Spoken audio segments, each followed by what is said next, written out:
এখানে গরুর কলিজাগুলোকে প্রথমে সিদ্ধ করে নিয়েছি হলুদ গুঁড়া এবং লবণ দিয়ে, গন্ধ বের হয় এজন্য।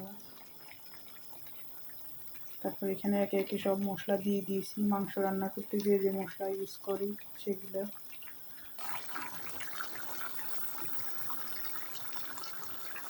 আমার কলিজাটা প্রায় হয়ে আসছে, অনেক সুন্দর একটা স্মেল বের হয়েছে, এখন আর কোনো গন্ধ নেই।